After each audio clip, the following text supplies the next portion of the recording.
Olá galera, aqui é Gabriel Gonçalves e fica tranquilo, o podcast já vai começar. Mas antes eu tenho um recado. É um prazer imenso anunciar a primeira patrocinadora do podcast Gabriel Gonçalves Live. A empresa InetVip Telecom. Ela é uma empresa de serviços de internet por fibra ótica que atende a região do vetor norte de Belo Horizonte. Então se você mora em alguma dessas regiões, pense em trocar para a InetVip porque é a internet de melhor qualidade aqui da região, além de ser fibra ótica e ter os melhores preços. Eu uso a InetVip, sou cliente deles e para mim é um imenso prazer ser patrocinado por eles. Inclusive é a internet que eu uso para fazer essas transmissões ao vivo.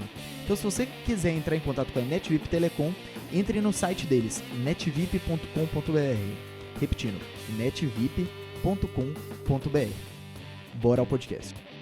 Olá a todos, seja bem-vindo para mais um episódio do podcast Gabriel Gonçalves Live. O podcast onde a gente traz aqui pessoas que são referências em sua área de atuação e bate um papo com elas sobre a vida, sobre os desafios da sua carreira profissional e também sobre a área de atuação em si.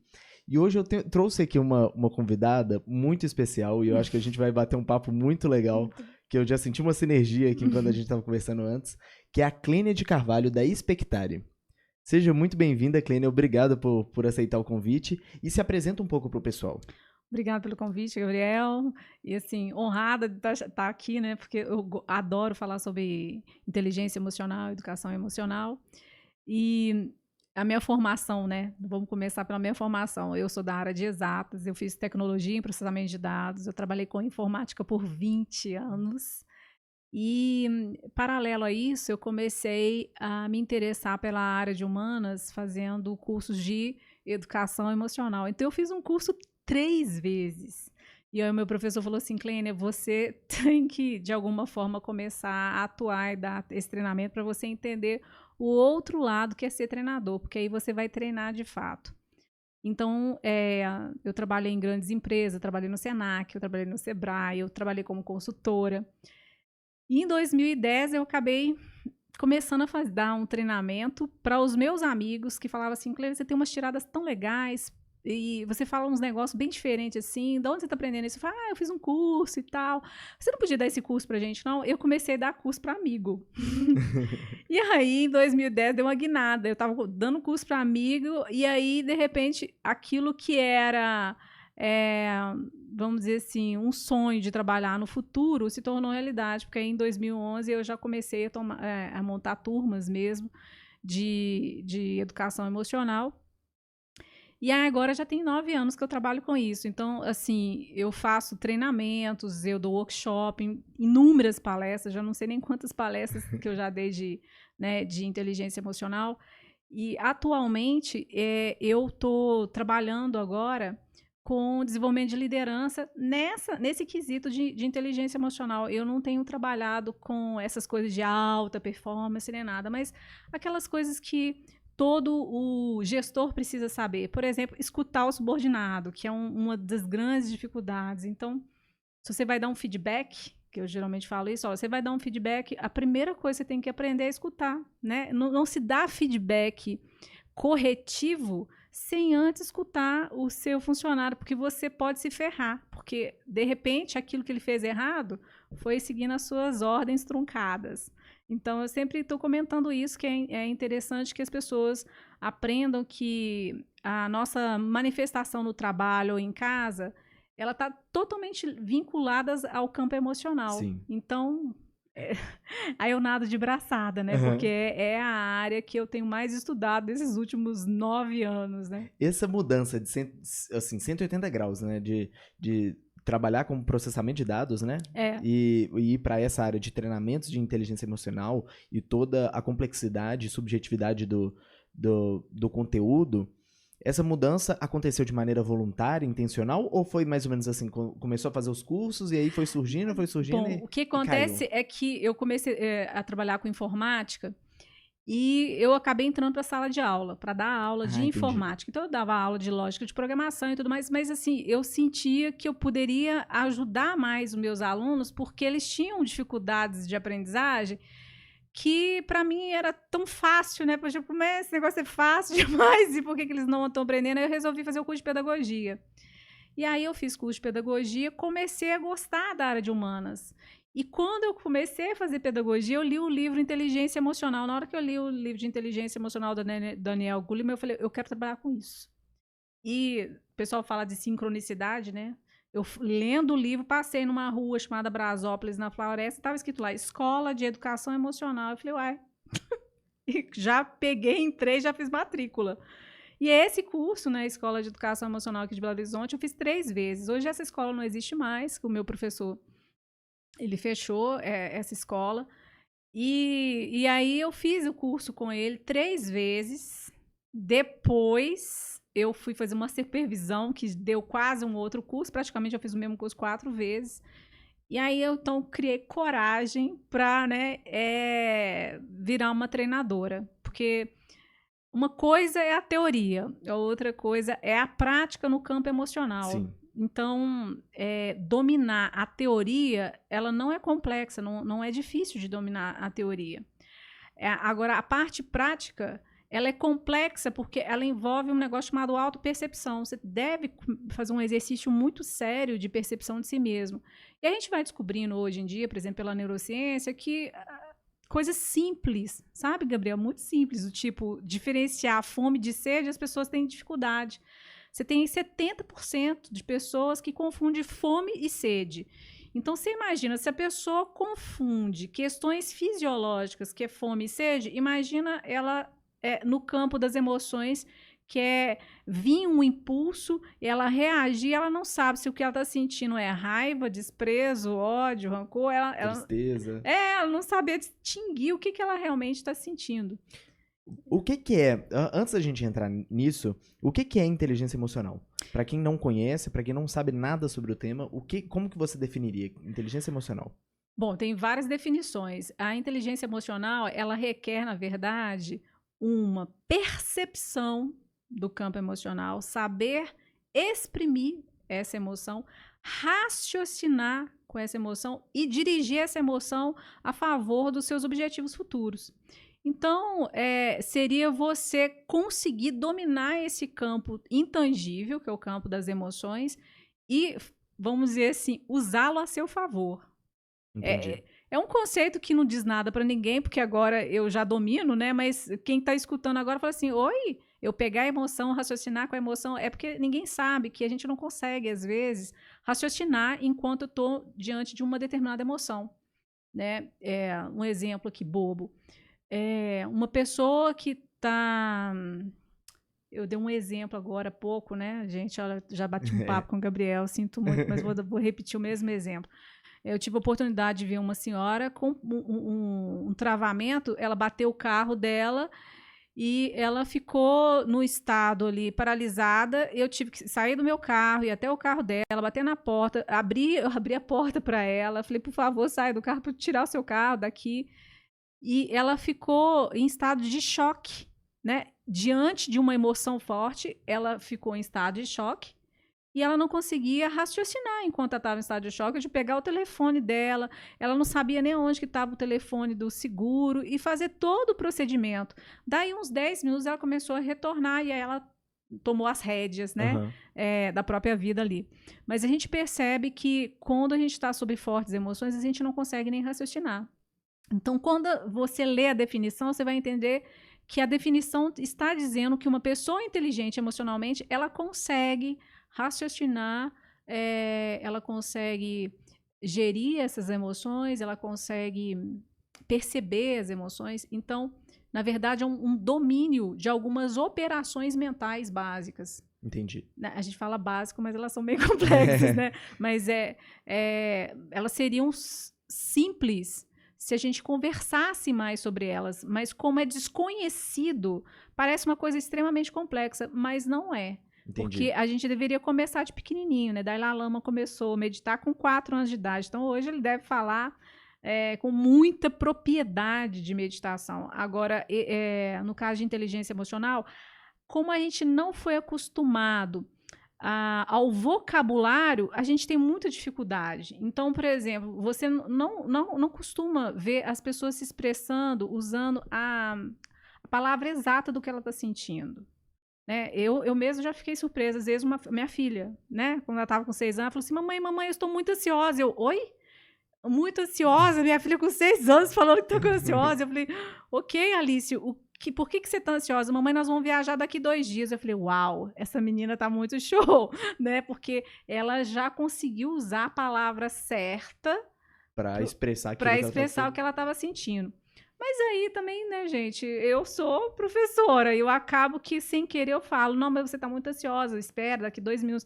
Então, a gente não foi acostumado a uma série de vocabulários, e aí parece ser muito complexo, mas não é complexo do nível de aprendizado. Você consegue aprender isso de uma maneira tranquila. Uhum. O único problema é que a gente já está com o cérebro tão condicionado, tão já formatado, que às vezes a pessoa sente dificuldade. Então, isso eu percebi quando eu comecei a dar treinamento, de articular as ideias do campo subjetivo, que é as emoções. Eu percebi que as pessoas não estavam aprendendo, apesar delas olharem para mim e falar, uau, é tão lindo quando você fala.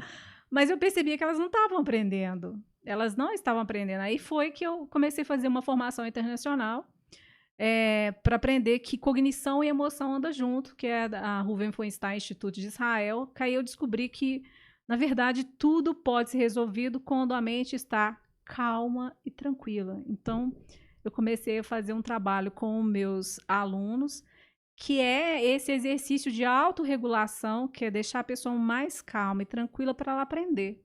E isso é tão interessante que, assim, hoje eu tenho muita vontade também de trabalhar com professores, porque às vezes o professor, coitado, ele nem sabe, que ele detona com o aluno quando ele fala, olha, presta atenção, porque isso aqui é muito difícil. Quando o professor fala isso, ele quase dá uma programação do tipo, aqui, meus amores, pode desistir, isso aqui é difícil. Então o cérebro nem tenta, o aluno nem tenta aprender, porque é muito difícil, entendeu? Então, se ele não aprender, tá certo, porque é difícil mesmo. E a educação, de maneira geral, está bem equivocada ainda em relação ao ensino. Falta muito desenvolvimento, né, disso. Muito. Como sociedade como um todo. Agora, a educação é a grande personificação disso, né, da Sim, falta de... falta. É tão interessante isso, porque, assim, a educação, ela tá muito binária ainda. Quando eu falo binária, é que ela olha para a expressão do que o aluno está trazendo e fala, isso é certo, isso é errado. E às vezes não, às vezes está certo. Vou dar um exemplo aqui da minha filha, tá? Ela foi fazer uma prova, primeira série. E aí, na primeira série, uma coisa boba, né? Eu, da área de informática, eu sei que na formatação, né, você consegue chamar destaques para cada palavra. Então, se você fala assim, observa a palavra que está em negrito. Quem fez aula de informática sabe o que é negrito, né? Agora, quem não fez aula de informática sabe o que é negrito? Não sabe. Não sabe, mas aí ela já erra no enunciado. Daí em diante, ela não vai ler. E aí minha filha foi fazer uma prova onde tinha uma caixa de texto na lateral direita, sabe? Assim, e ela pulou a caixa e já foi fazendo uns exercícios sem ler as instruções completas. Aí estava perguntando na primeira série, qual o maior número? Ela colocou infinito. Qual o menor número? 0. E a professora deu errado. 0. Você, tipo, errou totalmente. Eu achei brilhante quando eu peguei a prova dela, eu só via esse errado. Eu falei, mas a professora colocou errado. Aí que eu fui olhar de novo o enunciado, tinha um caixa do lado direito escrito assim, Marianinha tem 15 laranjas, João tem 12. Qual o maior número, qual o menor número, entendeu? Então, eu vejo que, por exemplo, no caso da minha filha, ela entrou para a primeira série se achando inteligente. Ela saiu da primeira série se achando a burra. A escola tem isso. Tem uma pesquisa muito interessante que na verdade, essa pesquisa já foi replicada em vários países, em vários contextos diferentes, e feitas tanto em escolas quanto faculdades. Mas, no geral, existe uma correlação negativa entre criatividade e nota. Sim. Então, um aluno com o mesmo nível de cognição, mesma capacidade, mesmo conhecimento, mantendo, né, constante os demais fatores, um aluno com maior criatividade vai ter uma nota menor do que um outro que tem uma criatividade menor. Por quê? Exatamente pelo binário que você tá falando, né? Você tem o certo e o errado. E entre o certo e o errado, você tem uma área ali cinzenta que não é aproveitado, que é onde as pessoas criativas atuam. Exatamente nessa área que elas atuam. Então, isso é uma dificuldade. Uma coisa que é interessante que você tá falando é sobre a ideia da percepção.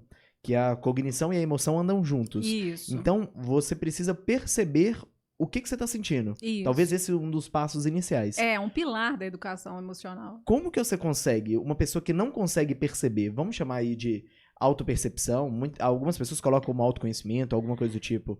Eu acho que qualquer um pode dar qualquer nome. Eu falo percepção corporal das emoções. Porque eu preciso do corpo para expressar as emoções. As emoções são fisiológicas, então o campo de expressão dela é o corpo. Então, o primeiro passo que eu faço com os meus treinandos, primeiro é a questão da regulação. Então, o que seria essa regulação? É a pessoa, num determinado momento, né, 30 segundos a 1 minuto, ela vai parar tudo que ela estiver fazendo, vai fazer uma respiração pausada, vai observar o próprio corpo dando comandos para relaxar e depois ela vai visualizar que ela está super tranquila. Então, ela vai fazer esse primeiro passo, que é o autorregulação, porque se você está desregulado, você não consegue se observar. Então, se uma pessoa está muito nervosa e está muito... Vou falar a palavra polarizada, porque o que acontece? Vou pedir para que todo mundo visualize a emoção como se fosse uma carga elétrica. Você tem lá positivo e negativo. Quando uma pessoa está polarizada, ou seja, ela está com uma emoção sobressaltando, alegria demais, tristeza demais, raiva demais, quando ela está polarizada, é como se ela não conseguisse utilizar o seu centro decisório para tomar as rédeas. Eu vou dizer assim, vou usar como exemplo um livro, tá? Uhum. Chegou alguém e falou assim, eu queria saber tal coisa. Eu falei, não, tá no livro aqui. Se você tá nervoso, você tende a procurar no livro página por página. Se você tá calmo, você vai no índice. Olha que básico, né, gente? Básico, todo livro tem índice. Então, se você tá calmo, você tem a tendência de olhar o índice e procurar calmamente. Se você gasta menos tempo quando você segue o índice, ok? Então, vamos lá. Quando uma pessoa tá nervosa, ela tende a ficar com os ponteiros dos índices tudo bagunçado. Então, ela tende a sair procurando a informação aleatoriamente nos livros dela, tá? E aí ela não encontra a resposta certa. E ela fica com raiva, né? Ela fica chateada. E aí quando ela vai tomar um banho, relax. Ou na hora que ela deita a cabeça no travesseirinho e relax, né? Na hora que ela relaxa, ela, cara, eu podia ter feito tal coisa. Ou, não, a resposta estava em tal lugar. Não tô acreditando que eu fiz isso. Quem nunca, né? Quem nunca, né, isso. gente? Então, quando a pessoa está sobre fortes emoções, a tendência dela é de desorientação no nível da cognição. Ela não tem as melhores ideias, ela não tem, vamos dizer assim... Quando eu falo de ideias, ela não encontra a resposta mais adequada para aquela situação. Entendi. Tá? Então, o primeiro passo que eu tenho que fazer com meus alunos é fazer esse trabalho de autorregulação. Aí, então, depois de fazer o trabalho de autorregulação, eu falo com meus alunos. Agora, a partir de agora, vocês vão observar todas as vezes que você estiver fora do prumo. O que é fora do prumo? Você só consegue observar bem as suas emoções quando você está polarizado. Porque quando você está agora no seu estado de normalidade, você, ouvinte, aí está em estado de normalidade, está tudo ótimo, você está aí sentado na sua casa, ou está dirigindo. Se você está no seu estado de neutralidade, você não consegue ver diferença no seu corpo. Mas quando você está sob forte emoção, aí você consegue sentir que a respiração mudou, que o batimento cardíaco mudou, que a musculatura mudou. Então, você consegue perceber no corpo a emoção se expressando. E aí é legal, porque, por exemplo, no meu caso, que eu já faço esse exercício há mais tempo, de vez em quando eu tô passando por alguma dificuldade, porque todo mundo passa, né, gente? Aí, de repente, quando eu dou uma paradinha, aí eu percebo que a minha musculatura está travada. Aí, o que eu faço? Conscientemente, eu destravo. Eu falo, não, solta, porque muitas das vezes a gente passa o dia inteiro sobre um nível de tensão muito grande e só vai perceber no final do dia, quando a gente chega em casa e fala, nossa, olha aqui, um trator passou em cima de mim, olha o meu ombro, como é que tá doendo. Então, boa parte das pessoas não tem percepção de como a emoção está atuando no corpo, né? Então... E é mais ou menos um processo de aprendizado. Você tem que, você mesmo, se se treinar a observar como que seu corpo está reagindo. Exatamente. Isso é um autoconhecimento. Uhum. E não tem jeito do outro fazer isso por você. E esse não é um aprendizado que ele é só cognitivo. Ele está trabalhando também no quesito do próprio corpo, da percepção do seu próprio corpo. Então, por exemplo, você quer aprender a andar de bicicleta. Então, tem um negócio chamado equilíbrio. Não adianta você ler sobre equilíbrio. Teorias de como andar de bicicleta. Isso, você pode ler, mas o dia que você sentar na bicicleta, é você e seu corpo. Sim. Entendeu? Então, quando eu falo dessa autopercepção, é você com você. Aí é que o pessoal fala, nossa, a gente tem que investir em autoconhecimento. Isso é um autoconhecimento. É você aprendendo a observar o corpo diante das situações da vida e entendendo as reações, de como que o seu corpo está reagindo aos estímulos. Porque estímulo a gente tem o dia inteiro, a gente tem vários estímulos. A grande questão, Gabriel, é que a gente acha que esses estímulos é que estão provocando. Não é os estímulos que estão provocando. Os estímulos estão simplesmente mostrando o que já está dentro de nós. Por exemplo, uma pessoa não pode causar raiva numa pessoa que não tem raiva. Né? Então, por exemplo, eu provocar raiva num menino pequeno é facinho. Vai tentar provocar raiva num Dalai Lama. Vai ser muito difícil, porque ele já trabalhou tanto autoconhecimento, controle, respiração, meditação, que hoje ele é uma pessoa que fala o tempo todo de meditação. Eu considero ele como um cara autêntico. Quando eu escuto palestras dele e vou pegar a linha de pensamento dele, eu falo, olha, ele fala com profundidade porque ele faz. Sim. Né? Então, existe também até isso, uma diferença entre quem fala só na teoria e quem fala baseado numa prática. Sim. Sabe, que eu costumo dizer o seguinte, a pessoa que pratica, Gabriel, ela tem uma dimensão 3D, sabe? Uma dimensão 3D. A pessoa que não pratica, ela tem uma dimensão bidimensional. Ela fala o que os outros falaram. Então, vamos supor que tem um professor falando do Museu de Louvre, mas ele nunca foi. Então, o que ele vai dizer é o que está escrito que uma outra pessoa falou. Mas se alguém fizer uma pergunta, aqui, o Museu de Louvre tem quantos andares? Bom, ele não foi lá. Não sei. Aí vai dizer assim para o aluno, aqui, você está assistindo a minha aula ou você está viajando na maionese? Eu estou aqui, sabe? A pessoa começa a se defender das perguntas dos alunos.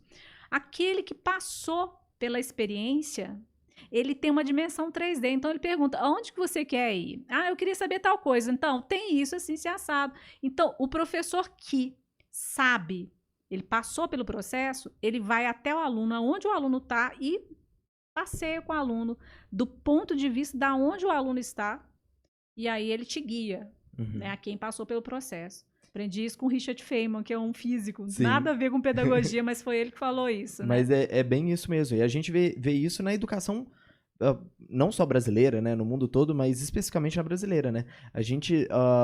Primeiro, a gente tá condicionando nossas crianças apenas a ter o conhecimento, que é o livro, né? É o livro. É o aprender como a teoria de andar de bicicleta, mas a gente não coloca os meninos para treinar a prática. Exatamente. E isso tá muito direcionado à inteligência emocional, né? A gente não tem, assim, não podemos generalizar, claramente tem exceções, mas tem vários professores que eles mesmos não têm inteligência emocional. Então, como que eles podem demonstrar um comportamento para fazer isso, né? Realmente conduzir o menino lá no campo de atuação dele para ele aprender a treinar a inteligência emocional, né? Eu ainda não vejo, vamos dizer assim, no Brasil, tantos estímulos a essa questão da inteligência emocional. Mas eu também não sou purista, não. Sabe aquele puritanista? Tem que ensinar assim, assim, assado. Não. A questão da própria inteligência emocional, ela é desenvolvida sem que eu utilize vocabulário específico. Claro. Né? Então, assim, às vezes eu gosto de dar esse exemplo, porque, assim, os franceses, eles têm uma maneira de educar os filhos que os filhos não fazem pirraça. Aí tem até um livro falando assim, crianças francesas não fazem pirraça. Eu falei, mas por que eles não fazem pirraça? Sabe por quê? Porque o francês, o método de educação deles Primeiro, disciplinadíssimo, tem 4 vezes ao dia que a criança pode comer, então se ela fazer uma birrinha fora do horário, tipo, aqui no Brasil, o menino, eu tô com fome, 9 horas, 10 horas, a qualquer momento a gente tá dando comida pro menino, né? Não, eles são disciplinados contra isso, e eles têm também a questão de, se o menino faz pirraça, de 5 até 10 minutos, eles aguardam o menino sair do estado. E isso é uma coisa de inteligência emocional, porque a pessoa não consegue ficar numa determinada energia por muito tempo. Você está com raiva? Se você ficar com raiva por 30 minutos, uma certeza eu vou te dar, você vai ter dor de cabeça. É assim, certeza absoluta. Uma pessoa que pega uma emoção e tenta reproduzir ela por muito tempo, ela vai ter problemas fisicamente falando. Sim. Né? Então, a tristeza, fica triste um pouquinho. Agora, fica muito triste, você vai ter depressão. Exato. Né? Então, assim, uma vez eu já tive a oportunidade de fazer 2 tipos de atendimento com pessoas depressivas. É tão interessante que a depressão, ela vai minando vamos dizer assim, a motivação da pessoa, que ela fica deitada na cama às vezes o dia inteiro, não consegue sair, não consegue tomar banho, e aí o próprio corpo começa a manifestar que ela precisa tomar as rédeas. Então, eu já tive 2 atendimentos onde a pessoa estava perdendo os movimentos da mão. Perdendo o movimento das mãos. É quase que uma metáfora, né? Tipo assim, minha filha, segura as rédeas. Você que tem que segurar as rédeas. Então, se você não controla esse campo emocional, não vou falar controle não, né? Se você não regula. Claro. Se você não regula o campo emocional, você está sujeito a ter doenças psicossomáticas. Mas aí nós vamos cair aqui, não vamos sair daqui nunca, né? Então, hoje a gente já pode afirmar aí, eu não lembro os números de cor, mas eu vou chutar um número aqui alto, que seja tipo assim, 93% das pessoas nascem super saudáveis, sem nenhum problema congênito, sem nenhum tipo de deformação, questão muscular, visual, falta de membro, enfim, é mais do que 93, mas eu vou chutar 93 aqui. Então, se todo mundo nasce saudável, o que acontece com as pessoas durante a vida? Que vira uma gastrite, úlcera, câncer, não sei o quê. Então, a ciência, a medicina ainda, ela não sabe a origem das doenças, assim. Mas isso, nós estamos falando de medicina ocidental. Porque para a medicina oriental, se você não está com esse campo emocional equilibrado, a doença nada mais é do que uma manifestação do seu corpo tentando te mostrar o que você precisa mudar. Algo está desregulado. Algo está desregulado. Então, aí você tem lá uma medicina oriental que ela vai ser voltada para essa questão psicossomática, avisando que se você não regula o seu campo emocional, ele vai se manifestar no rim, no fígado, no pâncreas, enfim. E por aí vai. E por aí vai, exatamente. Uma questão interessante é o seguinte: a partir do momento que você consegue treinar isso que a gente está falando, da percepção, igual você está falando das crianças francesas, isso é fantástico, que você não ensina a inteligência emocional abrindo um livro e, sei lá, ou então dentro da escola colocando uma aula de inteligência emocional ou alguma coisa do tipo. Você trabalha isso de uma maneira... como que eu posso colocar? De uma maneira... lúdica. E paralela, né? Assim, paralela. É esperar o tempo da regulação, porque o próprio corpo regula o campo emocional. Então, o pai francês, ele espera o piriri, a firula passar, porque vai passar de 5 a 10 minutos, e aí, daí a pouco, então, podemos agora continuar, meu filho? Aqui não. Eu vou falar que eu sou uma mãe 100% brasileira, eu li esse livro recentemente, mas assim, eu falei assim, aqui, o meu filho começava a fazer pirraça, eu falei, vamos parar com isso! É quase que imediatamente, entendeu? Eu não tinha aquela paciência de estar esperando. Aí você fala assim, mas nossa, você é uma professora de inteligência emocional. E eu costumo dizer o seguinte, falar de inteligência emocional não deixa ninguém mais inteligente emocionalmente. O que faz realmente mudar é a prática. Então, é a atitude, né? Assim, é a atitude. Então, hoje, eu sou, graças a Deus, 10 vezes melhor, uma mãe 10 vezes melhor, porque eu tenho praticado e eu tenho visto inúmeros benefícios. Às vezes a minha filha, adolescente, ela começa a fazer inúmeras pirraças, eu olho para ela e eu sorrio, falei assim, ô meu amor, você não vai conseguir me tirar do sério. Amanhã a gente conversa, ela vai dormir, bate porta, aquela coisa toda, mas aqui, no dia seguinte ela tá ótima, porque o sono tranquiliza, regula de novo, ela Uhum. acorda de manhã, obrigado, mamãe, beijo, desculpa, foi deselegante, né? Esse tipo de coisa acontece. Então, acho legal que você pode trabalhar a questão das emoções não diretamente fazendo esses exercícios, mas eu acho que quando você chega à vida adulta e se depara com inúmeras demandas que você não consegue resolver, aí sim eu acho interessante que a pessoa busque um profissional para auxiliá-la. Entendi. E a partir do momento que você tem a percepção do como que seu corpo está reagindo como emoção, como que você tá agindo, como que você faz para, vamos colocar assim, reagir a essa informação? Você recebeu uma informação, você voltou para casa, seu ombro tá todo travado, parece que passou um trator nas suas costas, é, você tá todo travado, na hora de dormir você tem até dificuldade de dormir. Aquilo é uma informação. Como que eu trato essa informação para que isso não volte a acontecer, para que eu consiga realmente regular minha emoção? E a segunda pergunta, existe controle emocional? Do ponto de vista, assim, pessoas que não sentem emoção, que conseguem completamente segurar essa emoção, como que isso funciona? Então vamos lá, primeira pergunta. Quando eu descubro que eu estou reagindo a situações de uma maneira não inteligente, aí eu vou tomar uma decisão, que é mudar. Muitas pessoas não sabem por onde começa, então eu já vou falar que a lição número 1 da inteligência emocional é um momento, deixe-me pensar, ou pode ser também o cérebro trabalha muito melhor quando você está tranquilo e relaxado. Então a primeira coisa é aprender a dar um relax. E a forma mais rápida, eu acho que eu não conheço nenhuma outra, se algum outro ouvinte conhecer, é via respiração, porque quando você respira um pouco mais profundamente e suave, é como se você estivesse sincronizando o seu desequilíbrio. Você está totalmente desequilibrado, você vai sincronizando todo todo o seu ser, né, numa respiração tranquila. E aí dá comandos mentais mesmo para relaxar o corpo. Agora, meus amores, quem está ouvindo aí, não adianta achar que de hoje para amanhã isso vai funcionar perfeitamente, porque o desenvolvimento emocional, depois de trabalhar 9 anos, né, gente, o desenvolvimento emocional ele é orgânico. É igual uma plantinha que você planta uma sementinha hoje, amanhã não tem fruto. Então, muitas das pessoas desistem de fazer esse trabalho de regulação do campo emocional porque elas querem imediato. E nós estamos numa sociedade, Gabriel, tão imediatista que as pessoas não esperam o tempo certo do desenvolvimento.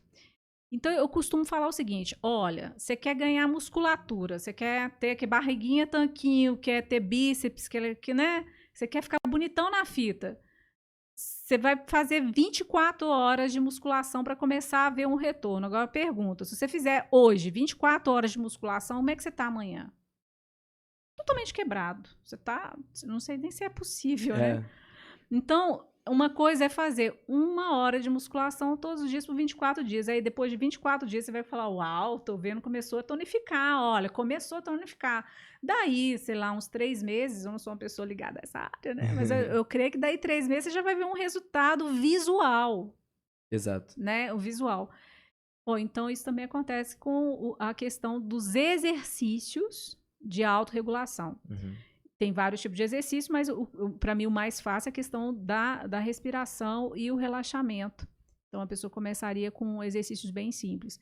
E ela vai perceber com o passar do tempo, quando ela estiver diante de uma forte emoção, ela fala: não, deixa eu relaxar. Só que ela já condicionou o cérebro a fazer esse exercício de relaxamento. Então ela consegue regular o campo emocional. E aí vamos lá. Emoção não se controla, né? Então, início de conversa aí, é impossível controlar as emoções. O que você pode é controlar a manifestação das emoções. Então, quando elas ocorrem, você tem como reagir de maneira diferente, mas isso por uma programação anterior. Você consegue se programar para reagir de maneira diferente. Então, você está lá no trabalho, todo dia você chega e uma pessoa é deselegante com você. Você fica todo dia com raiva. Então, você pode condicionar o seu cérebro a reagir de maneira diferente. Isso que eu estou falando é milenar, porque há uns 20 anos atrás eu estava num templo budista e a monja estava falando o seguinte: gente, se você quer aprender a controlar a sua raiva, ela usou essa palavra, controlar a sua raiva, primeiro você tem que saber quando a sua raiva starta. Então ela deu um exemplo muito legal e eu vou usar o mesmo exemplo que ela deu. Você imagina que você divide o seu quarto com alguma pessoa. Vamos supor que é seu marido, a sua esposa. E essa pessoa toma banho e coloca a toalha molhada do seu lado da sua cama, ou em cima da sua cama. E aí o primeiro dia você fala, puxa, olha aí, toalha molhada, de pendura e tal. No segundo dia você fala, olha, já te falei ontem. No terceiro dia você fala, olha, você tá de brincadeira. Depois de uma semana, só de você imaginar que a pessoa vai colocar uma toalha molhada em cima da sua cama, você está lá no seu ônibus, indo para sua casa, você já está com raiva. Então ela diz o seguinte, olha, se você sabe quando a raiva starta, você pode se programar mentalmente de reagir de maneira diferente. Então ela falou com as pessoas lá, olha gente, então se você sabe que vai ficar com raiva, você imagina chegando lá de boa, né? E reagindo de maneira diferente. Não quer dizer que a pessoa vai mudar, mas você vai mudar a sua forma de reagir. E aí uma pessoa perguntou assim, monja, quantas vezes eu faço esse exercício? E ela virou proporcional à sua raiva. Né? Então, assim, se você é uma pessoa que é muito, muito estourada, não é um pouquinho de exercício que vai te modificar o seu cérebro a ponto modificar, porque é quase que uma espécie de condicionamento. Né? Essa coisa de você dar comandos mentais para relaxar o corpo e tudo mais. Então, a mente, ela funciona muito bem quando ela está tranquila e relaxada. Inclusive, a criatividade tem muito a ver com isso, sabe? Da mente estar livre, ela não está apegada às questões como problemas. Uma pessoa criativa, o pessoal fala assim, não, o cara é criativo, mas não paga a conta, não sei o que. Não sei. Ele não está ligado com essas coisas da vida, porque ele está com a mente livre, né? Está com a mente mais livre, então essa liberdade de pensamento deixa com que o nosso, vamos dizer assim, ponteirozinho aponte para o lugar certo, e a pessoa consegue ter as melhores respostas. Eu costumo dar um exemplo que eu adoro, que eu chamo de exemplo da lata de atum. A lata de atum foi o seguinte, olha, você imagina que eu tenho um filho que ele repetiu o mesmo erro 3 vezes. Eu achava que era erro, né? Ele pegou, ano passado, abriu uma lata de sardinha escondida e eu descobri porque o lençol da cama dele estava sujo. Eu falei, meu filho, por que você abriu uma lata de sardinha? Ele falou assim, mamãe, é que eu fiquei com receio de se falar que não. Então eu falei, não, você pode até abrir, mas deixa que seja na cozinha. Então eu estabeleci um comportamento. Você quer? Seja lá na cozinha. Tá, então beleza. Daí a pouco, uns 2 meses depois, ele me abre uma lata de leite condensado. E aí ele deixa lá no quarto dele. Ele abre, toma um pouquinho e deixa lá. Eu falei assim, ué, tô acreditando, 2 meses atrás eu falei com você. E aí ele cometeu o mesmo erro 2 vezes. Conversei com ele de novo, aquela coisa de mãe, vamos conversar, né, tal. E de repente um dia eu fui lá trocar a areia da gata, quando eu cheguei senti uma lata de atum. Ah, bendita lata de atum. Eu falei, meu filho, é possível? A lata de atum. O que você foi dar esse atum pro meu menino, pra gata? Não, mãe. Gatos comem peixes. Então, atum é peixe, então eu dei atum pra ela. Na hora eu falei assim, Deus, um momento, deixe-me pensar, não vou conversar com meu filho agora não, porque eu já falei 2 vezes, tipo, não era pra abrir. Deixa eu ficar relax. Mais tarde eu chamei ele pra conversar, eu já tava relaxada. Mas eu não tinha nem ideia do que eu falava para ele. Mas eu sei que, assim, se eu ficar relaxada, tranquila e confiante, vai surgir alguma coisa. Então, eu comecei a enumerar para o meu filho, olha, você abriu uma lata de atum agora, você abriu uma lata de leite condensado e você abriu uma lata de sardinha. Então, meu filho, deu aquilo que a gente chama de insight. Então, a partir de hoje, você vai abrir todas as latas aqui de casa, porque eu descobri que você ama abrir lata. Ele, mamãe, eu adoro abrir lata. Eu falei, pois é, eu descobri agora. Foi naquela hora que eu descobri que ele amava abrir lata. O negócio era abrir lata. Então, às vezes a gente se fia muito no comportamento, e hoje a gente tem uma linha que fica estudando o comportamento. O comportamento é a ponta do iceberg, tem milhões de coisas por trás, entendeu? Então, quando você está relaxado, eu não sei como, é quase que uma mágica, a resposta aparece. Isso que eu tô falando não é nada viajado, não, porque você, ouvinte, que tá aí ouvindo, eu tenho só certeza que quando você foi tomar banho outro dia, você relaxou, na hora que você relaxou, a melhor ideia surgiu, a melhor resposta surgiu. Aquilo que você estava naquela dúvida de como fazer, apareceu a resposta para você, ou quando você foi dormir também. Então, quando você está relaxado, o cérebro conecta todas as informações e flui, simplesmente flui. E aí não tem problema nenhum, tá tudo resolvido. Seus filhos têm quantos anos? Meu filho tem 10 e minha filha tem 12. Qual que é a dificuldade que você tem e o que você faz para contornar isso? Para principalmente criança, né? Criança tem dificuldade e é natural ter dificuldade de inteligência emocional. O que você, como mãe, faz para conseguir facilitar para eles esse processo de aprendizado, né? Eu adoro quando faz esse tipo de pergunta. É tipo assim, as pessoas acham que por eu dar curso de educação emocional, meus meninos são equilibrados emocionalmente. E não é verdade. A questão é o seguinte, eu tinha muita teoria e eu acho que isso é até prejudicial quando você tem muitas teorias. Eu tinha muitas teorias quando meus filhos eram menores. E esse tanto de teoria bagunçava muito a minha cabeça. Hoje eu tenho essas informações todas estruturadas. Então hoje para mim é bem mais fácil ser mãe. Mas não foi facinho quando os meninos eram pequenos, porque eu achava uma série de coisas. Então, o que eu costumo fazer com meus filhos, que eu acho que é legal para eles, é nomear as emoções. Então, por exemplo, eu já falava para minha filha quando ela era pequena, porque a diferença deles era pequenininha, eu falava, Alice, quando você quiser colo, você fala, mamãe, eu estou me sentindo carente, eu quero colo também. Então, se você tiver com ciúmes, você pode também falar que está com ciúmes, que eu estou dando mais atenção para o irmão. Então, hoje eles têm esse vocabulário. Então, eles expressam, eu estou com raiva, eu estou com ciúmes, que você está dando mais atenção. Então, eles conseguem vincular o pensamento à emoção. Agora, esse trabalho é eles que têm que fazer. Sim. Tá? Então, às vezes a mãe está querendo fazer o trabalho de educação emocional, sendo que isso... É um processo deles, é um processo individual, deles. né? Não... Agora, eu acho que ajuda muito qualquer mãe diante de todas as situações, ficar muito calmo e tranquilo, que aí seu filho vai ficar mais calmo e tranquilo, que não é o caso dos meus.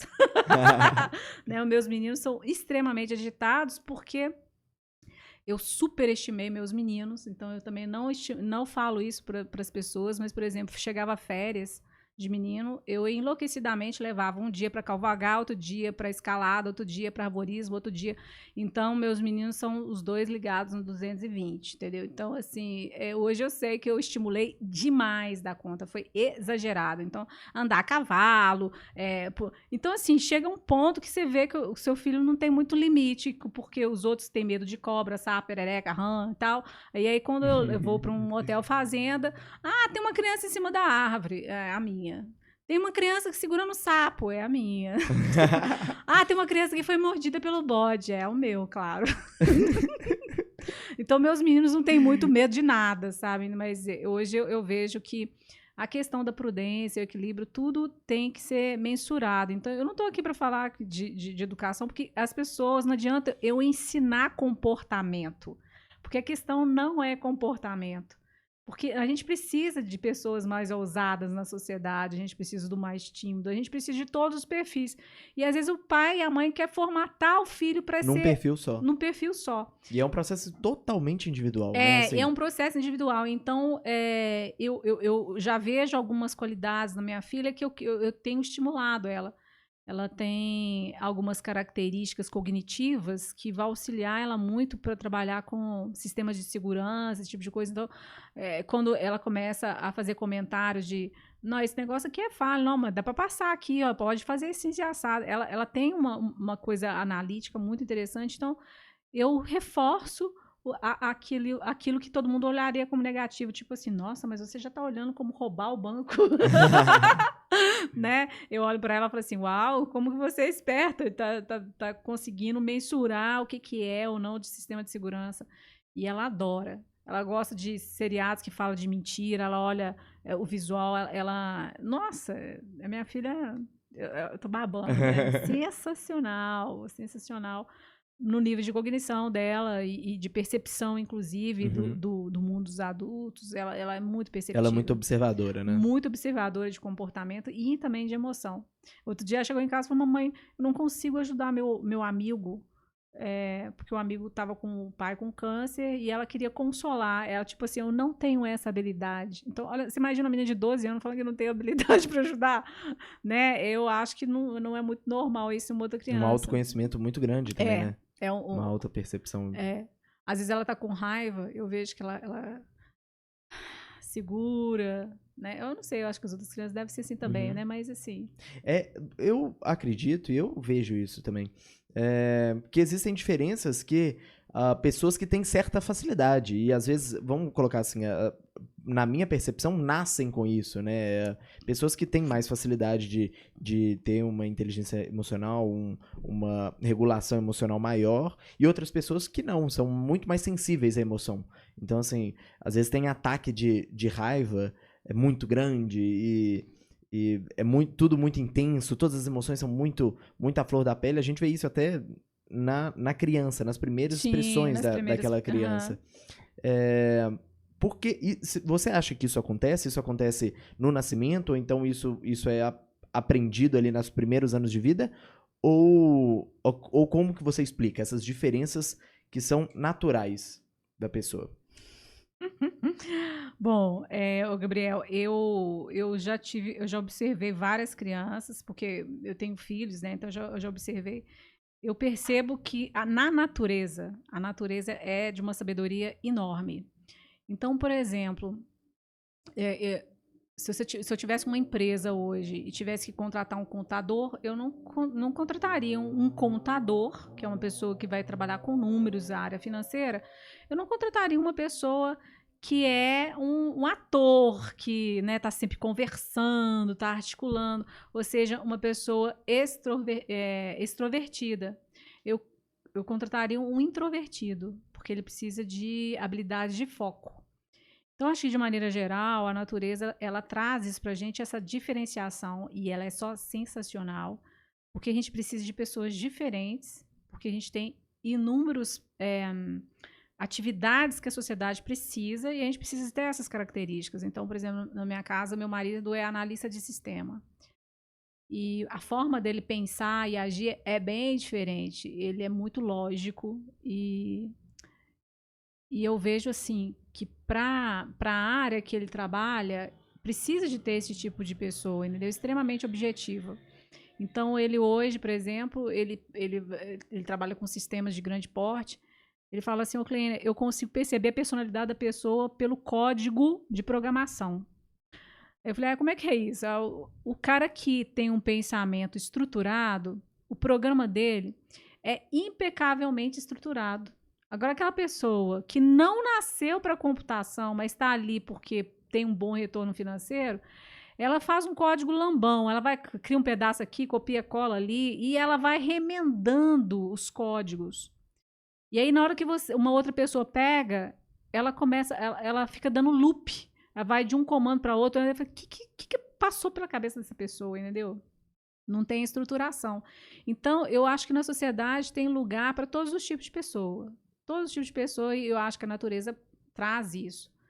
De maneira geral, é claro que a gente gostaria que todo mundo fosse equilibrado emocionalmente.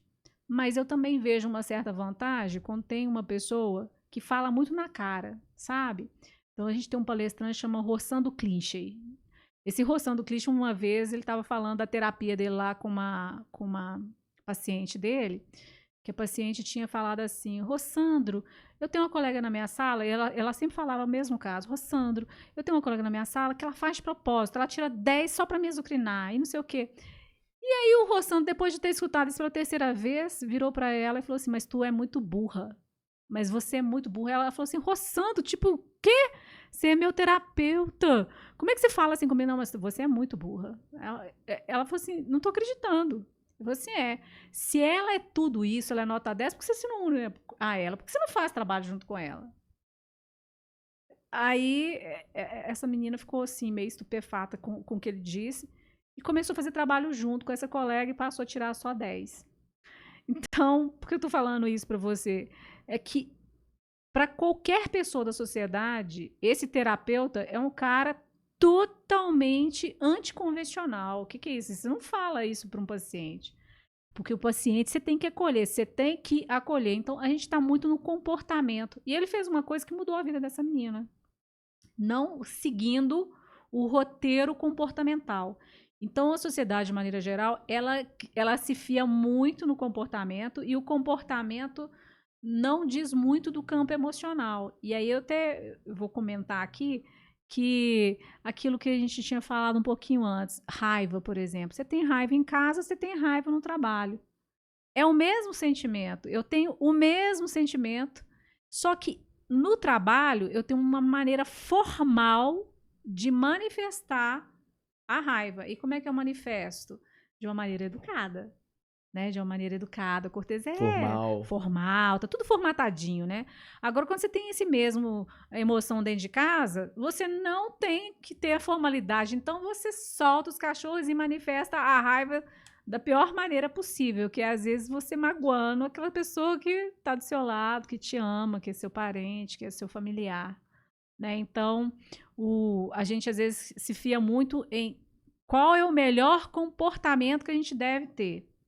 E essa não é uma preocupação, eu acho, de pessoas que trabalham com a questão emocional. A gente se preocupa mais como que você pode aprender com cada emoções, porque erros todo mundo vai cometer.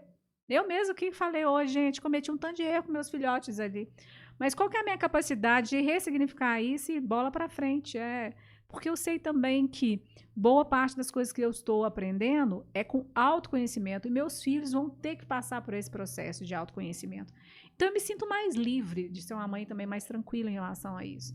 Então, existe uma opressão das mães de colocar o menino em inglês, no francês, no alemão, e ele tem que fazer assim, tal, tal. Um dia, uma senhora veio conversar comigo e falou assim, por quê? A minha filha é muito tímida.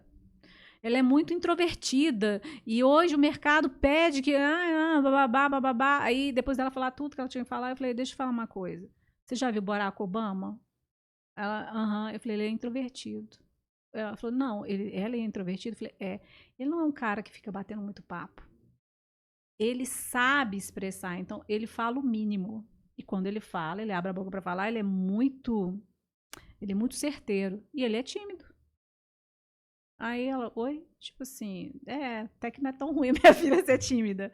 Uhum. Né? Então, o introvertido, ele tem menos expressões emocionais, mas isso não quer dizer que ele não tem um mundo riquíssimo interior, rico demais.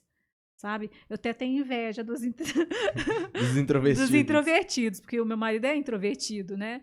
E inteligente, eu não conheço ninguém mais inteligente que ele. E eu sou extrovertida. Eu sou o oposto. Não quer dizer que eu não seja inteligente também. Mas eu vejo que... Me parece outro processo mental.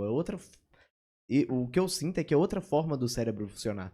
É um nível de observação do introvertido muito mais... Eles são mais focados, eu acho isso muito legal. E eles alcançam um nível de profundidade maior, sabe? Assim, pelo menos assim... Me parece também. Me parece.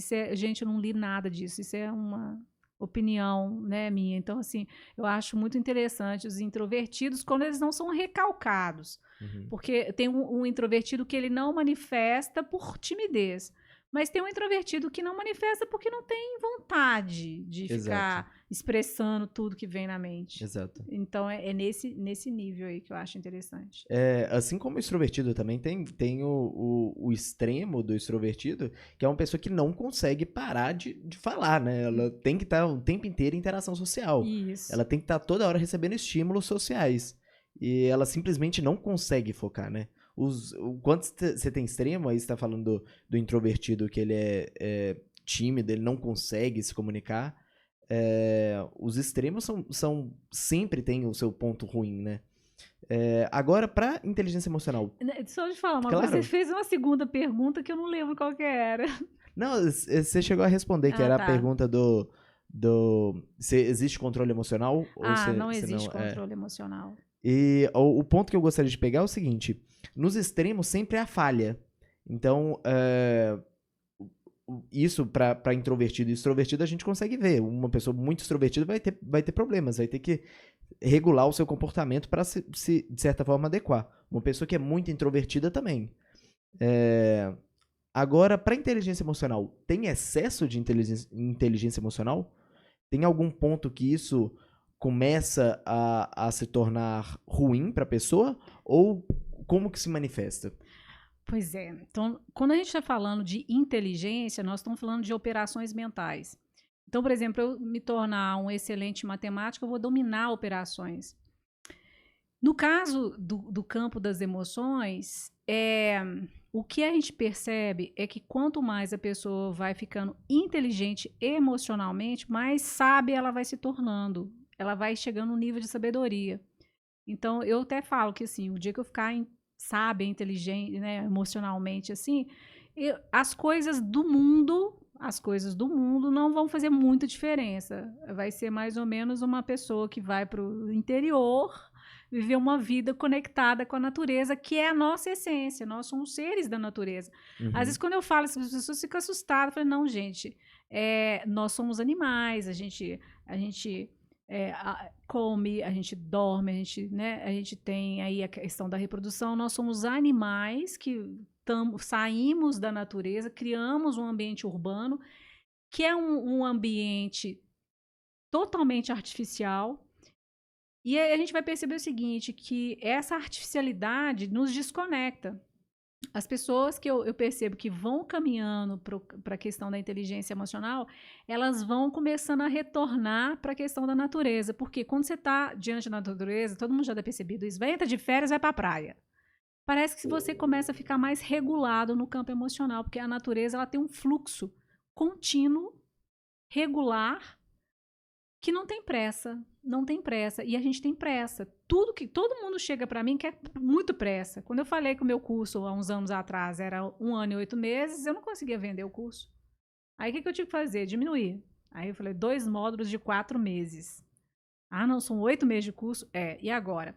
Não, então agora eu estou fazendo 4 meses de curso. E aí? Não, o povo tá tão desesperado. Não, 4 meses, Clênia? Tá. Então eu faço um workshop de final de semana. Aliás, vou fazer propaganda aqui, né? No dia 29 desse mês de junho de 2019, que eu não sei quando que a pessoa vai escutar esse podcast, né? A gente vai ter um workshop onde a gente vai trabalhar um dos pilares da inteligência emocional, que é a questão da empatia. Então, hoje eu fico pensando assim, as pessoas querem aprender tudo muito rápido, e isso não é possível. O que é possível é uma sensibilização. A pessoa faz um workshop comigo, ela fala nu, se devia ser ensinado em escola, o pessoal fica assim, nu. Mas o seguinte, se ela não fizer a prática diária, aquilo vira um conhecimento meio abstrato. Então, é a mesma coisa que eu ficar sabendo que a gente teve faraó mulheres, que o 25º faraó era um negro, e que o reino de Cush, sabe aquela coisa de história? É um conhecimento sem conexão com nada. Conexão com a realidade, com nada, né? entendeu? Então, assim, é uma mera ilustração. E aí você fala bem, bonito, tudo mais, mas não tem profundidade. Sim. Né? Então, é um conhecimento 2D. Né? A fotografia, você mostrou fotografia, mas você não teve lá, respirou e tudo mais. Qual que é a maior falha que a gente vê hoje das pessoas que estão entrando no mercado? Você acredita que a sociedade brasileira tem inteligência emocional?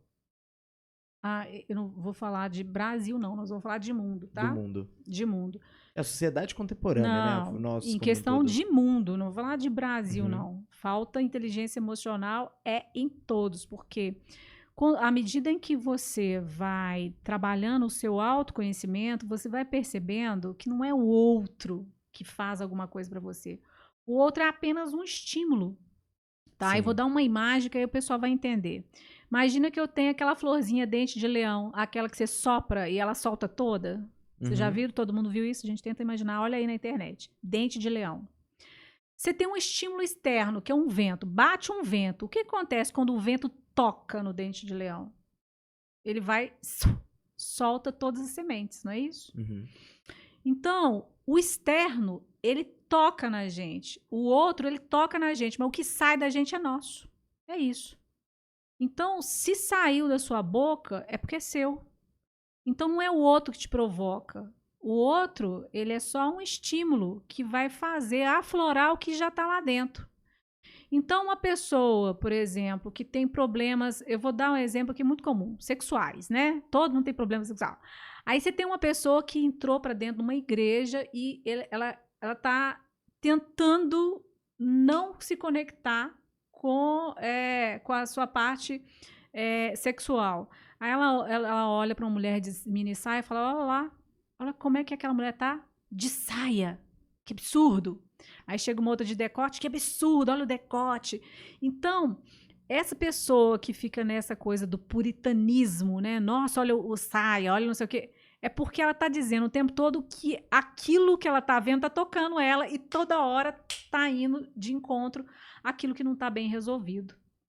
Né? Então, se uma pessoa está falando muito de comida, é porque a comida, de alguma forma, provoca ela. Né? Eu tive a oportunidade uma vez de ir no hospital conversar com uma pessoa que tinha acabado de fazer uma cirurgia bariátrica. E aí eu conversei com ela por meia hora ela falando de comida. Ela tinha acabado de fazer uma bariátrica. Você vê o tanto que aquele assunto aflora dentro dela reações emocionais. Ela falava de espiga de milho, aí salivava, entendeu? Então, assim, a gente percebe que conteúdos cognitivos, alguns conteúdos, quando eles não estão resolvidos, eles ficam muito na boca da pessoa. Eles se manifestam o tempo inteiro. Ela manifesta o tempo todo. Só que a gente não se atinou para isso. Quando eu estou dando um curso, por exemplo, de empatia, eu falo muito com as pessoas, olha, não se fie na história. Se fie no que está sendo expressado diante da história. Então, se uma pessoa falou 3 vezes a mesma coisa e colocou um determinado sentimento, é que aquele sentimento está presente. Então, assim, se a gente se escutasse, sabe, Gabriel, a gente iria descobrir coisas maravilhosas, não só sobre a gente, mas sobre os outros, né? Então, se uma pessoa, por exemplo, está desempregada agora, tá? Alguém está desempregado? Pois é. Aí ela está desempregada e vai perguntar para um amigo, tipo assim, e aí eu estou na dúvida, eu acabei de receber uma bolada do meu emprego, eu monto uma empresa? Ou o que eu faço na minha vida? Se esse amigo dele for um empresário, ele vai fazer o quê? Monta uma empresa. Monta uma empresa. Por quê? Porque isso é o conteúdo que está mais aflorado. Uhum. Mas se eu for um funcionário público que está muito triste porque não conseguiu passar para juiz, que dá um bom salário, vai falar, meu filho, fosse você, pega essa grana e fica 3 anos estudando para você passar por um bom concurso. E aí ela pode pegar uma terceira pessoa que tem um sonho, que é fazer intercâmbio, né? Porque quer aprender a falar inglês. Ela fala assim, olha, se fosse você, pegava esse dinheiro e ia fazer uma experiência no exterior, porque é riquíssimo. Então, o que acontece? Quando a gente está com o outro, a gente está sempre se manifestando, a gente está sempre se colocando. E às vezes fica aquela coisa patética, né? A gente está conversando com o outro num eterno monólogo. Eu falo das minhas coisas, você fala das suas coisas e a gente não se conecta nunca. Porque cada um tá só expressando o seu, né? Exatamente, cada um tá expressando o seu. Então, quando hoje eu falo de escuta, eu falei, gente, vocês não sabem, mas escuta é uma doação. É uma eterna doação, porque você vai ter que calar o seu diálogo interior. Eu tenho até regrinhas para o pessoal, porque como a mente das pessoas estão condicionadas, eu falo, olha, quer, por exemplo, aprender empatia, eu vou ter que trabalhar com você os seus condicionamentos. Então, eu vou fazer uma brincadeira muito boba com você, vou amarrar a sua mão. É como se fosse amarrar a sua mão. Se você quer desenvolver a esquerda, eu tenho que amarrar a direita, né? Então, se você quer desenvolver empatia, eu vou ter que travar os seus condicionamentos. É mesmo? O que você vai fazer? Eu falei, ó, você vai conversar comigo, mas você não pode me perguntar, você não pode me julgar, você não pode me consolar, não pode me aconselhar e também não pode tomar partido. Aí a pessoa fala, o que sobra? Sobrou tudo. Mas como o cérebro está tão condicionado, como é que você conversa com a pessoa sem perguntar? Como funciona isso? De verdade. É sensacional, né? Eu consigo conversar com uma pessoa por hora sem fazer esses 5 condicionamentos. São quais? Vamos repetir. Pergunta. Pergunta, eu não posso perguntar para a pessoa. Eu não posso aconselhar a pessoa. Não posso consolar a pessoa. Não posso tomar partido. Realmente, ele estava errado. Você está certa. Ou não, você está certa, ele está errado. É julgamento, né? Então, eu não posso também julgar. Então, são esses 5 condicionamentos. Mas isso deve ser muito difícil. Não. Aí que tá. Tudo que a gente fala que é muito difícil, meus amores, isso faz com que o cérebro, tipo, nem tente. Uhum. Mas se você faz pequenos exercícios diários, todo dia um pouquinho, você vai percebendo que a coisa é fácil. Entendi. Desde que você se atenha de que quando você está escutando uma pessoa, tem que dar só ela na sua mente. Você não pode entrar. Então você tem que se fixar nas coisas que estão sendo ditas, mas principalmente no não dito, que é as emoções. É o que ela manifesta no campo das emoções. E aí você fica dando feedback de emoção. E aí você conversa horas, a pessoa fica assim, meu Deus, você me compreende profundamente. Eu já tive conversas O segredo disso tudo tá na emoção. Eu acho que eu consegui visualizar agora. É, exatamente. Então, assim, eu já tive conversas deliciosas que no final a pessoa fala assim, nossa, eu vou fazer o que você falou. Tipo, eu não falei pra fazer nada. Eu simplesmente fui falando assim, dando o retorno do que ela estava falando, Sim. juntando. Eu falo que é conectar. É conectar os fatos que ela está trazendo com as emoções que ela está manifestando. E à medida que eu vou conectando o que ela está falando com as emoções, ela fala, nossa, você é a única pessoa que me entende nessa vida. Né? Por quê? Porque eu estou fazendo um exercício de empatia, que é excelente para mim. Eu falo com você que quando a gente faz exercício de empatia, é como se você estivesse condicionando o seu cérebro a pensar em conectar fatos e emoções. Sim. Então, você está criando indexadores dentro do seu cérebro para que você, depois, quando estiver passando por situações análogas, você saiba o que está acontecendo com você. Tem uma questão muito interessante nessa questão da empatia, que é um teste que eu convido até todo mundo que está ouvindo a gente a fazer. As emoções se manifestam na fisiologia da pessoa, né? Na forma como ela tá posicionada. Então, se uma pessoa tá recaída, ela tá com o ombro caído, ela tá meio triste, ela tá... Sim. E a mesma coisa, se ela tá muito confiante, ela tá com o peito aberto, ela tá com aquela postura. As emoções se manifestam na fisiologia. O que muita gente não experimenta é o contrário. Sim. A fisiologia também movimenta. As emoções, né? E uma questão interessante para você trabalhar a empatia é você, de certa forma, começar a espelhar o comportamento da outra pessoa. Você já deve estar careca de saber isso. Mas é um experimento muito legal para ouvinte. Se você está almoçando em algum restaurante, isso funciona melhor se você está sozinho e do lado de você tem uma outra pessoa que está sozinha. Mas começa a espelhar levemente os comportamentos daquela pessoa. Aí ela vai estar cortando o bife, aí você começa a cortar o bife. Você leva o garfo na mesma velocidade que ela está levando o garfo à boca, na mesma frequência. Mas nada muito, muito espelhado, sabe? É uma coisa, vai se tornando natural. Aí, em algum momento, você fala assim, a partir do momento que você está espelhando durante certo tempo, você fala assim, agora eu vou testar. E aí você pega o copo. No momento que você pega o copo, a pessoa vai lá e pega o copo. E isso acontece. O processo de empatia é exatamente isso. É espelhamento. E aí, o espelhamento na conversa, o espelhamento na fisiologia é uma forma de você se conectar ainda mais com a pessoa, né? Ainda mais. Ainda mais. E foi bom você ter falado isso, porque é o seguinte, uma pessoa que está passando por fortes emoções e não sabe, ela faz terapia, faz um tanto de coisa no nível do intelecto e não consegue resolver, é um dos indicativos a pessoa usar o corpo para trabalhar as emoções. E é muito interessante. Eu vou dar um exemplo aqui, que é um exemplo, assim, bem extremistas, mas isso fica mais fácil das pessoas visualizarem. Imagine que uma mulher sofreu um abuso quando ela era, né, criança, 11, 12 anos de idade. Ela passou por um abuso e depois foi para uma terapia. Só que, às vezes, a terapia trabalha a nível da intelecção. E a pessoa cresce, mas não está resolvido a questão da violência que foi sofrida. Então, o que é recomendável para essas pessoas que passaram por terapias, mas percebe, por exemplo, que vai arrumar um namorado, ela não consegue beijar ou abraçar, ou não se deixa ser tocada, tem dificuldade com o toque, ou fica muito intimidada com o toque. Então, essa pessoa está com vamos dizer assim... Um bloqueio? Um bloqueio, exatamente, essa palavra é bem acertada. Ela está bloqueada ali naquele campo. E aí, como é que ela trabalha isso? Ficar só fazendo terapia, às vezes, só falando, não resolve. Então, vamos passar para o corpo? Então, aqui em Belo Horizonte, por exemplo, tem um trabalho muito interessante com cavalos.